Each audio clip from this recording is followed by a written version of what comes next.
Табаға жабыспайтын жұмсақ манты пісіреміз. Бисмилля деп бастаймыз.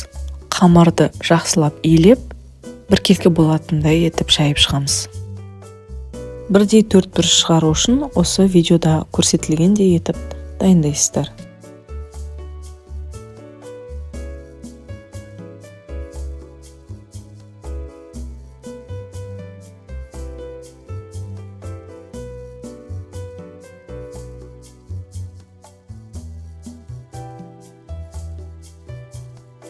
Мантының салмасына фарш, жуа, картошка, капуста, тұз бұрышымызды салып түйе береміз.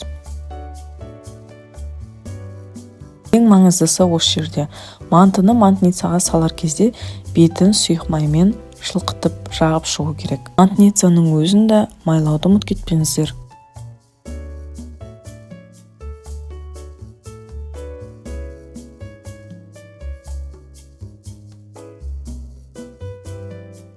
«45 минут піскен мантымыз дайын болды.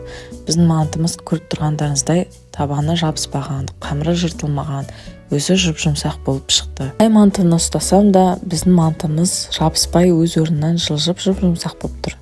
Осы рецептпен пісіріп қалай шыққанын комментарияға жаза кетіңіз. Астарыңыз дәмді болсын.